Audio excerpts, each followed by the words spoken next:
திருவாரூர் அருகே பழவனக்குடி கிராம மக்கள் காலையில் மனு அளித்ததற்கு மாலையில் பட்டா மற்றும் கலைஞர் கனவு இல்லத்தில் வீடு கட்ட துணை முதலமைச்சர் உதயநிதி ஸ்டாலின் நேரில் சென்று ஆணை வழங்கி வாழ்த்துக்கள் தெரிவித்தார்.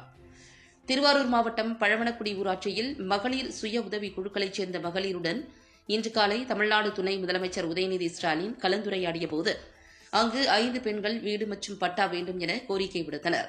கோரிக்கையை உடனடியாக பரிசீலிக்க துணை முதல்வர் உத்தரவிட்டார். இதன்படி திருவாரூர் அருகே பழவனங்குடி ஊராட்சி பகுதிக்கு மீண்டும் துணை முதல்வர் உதயநிதி ஸ்டாலின் சென்று சுகன்யா மேகநாதன் என்பவருக்கு வீட்டுமனை பட்டாவையும், திவ்யா நாகராஜ், முருகையன், ஸ்டாலின், சவுந்தரராஜன் உட்பட 4 பேருக்கு கலைஞர் கனவு இல்லம் திட்டத்தின் கீழ் வீடு கட்டுவதற்கான நிதி உதவி பெறும் ஆணையும் வழங்கி வாழ்த்துக்களை தெரிவித்தார். தொடர்ந்து திருவாரூர் மாவட்டம் நன்னிலம் தாலுகா முடிகொண்டான் பகுதியில் ஒருங்கிணைந்த அரசு உதவி பெறும் உயர்நிலைப் பள்ளி விளையாட்டு மைதானத்தில் விளையாட்டுத்துறை மூலம் வழங்கப்பட்ட விளையாட்டு உபகரணங்கள் கொண்டு மாணவ மாணவிகள் விளையாடுவதை துணை முதல்வர் உதயநிதி ஸ்டாலின் பார்வையிட்டார்.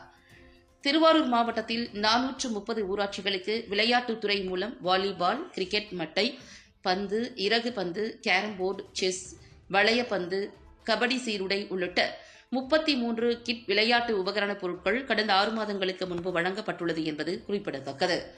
நன்னிலம் அருகே சுரக்குடி பகுதியில் கலைஞர் கனவு இல்லம் திட்டத்தில் ரூபாய் 3.5 லட்சத்தில் வீடு கட்டி முடித்த பயனாளி பரிபூரணம் ராஜு இல்லத்திற்கு துணை முதல்வர் உதயநிதி ஸ்டாலின் நேரில் சென்று இல்லத்தை திறந்து வைத்து வாழ்த்துக்களை தெரிவித்தார்.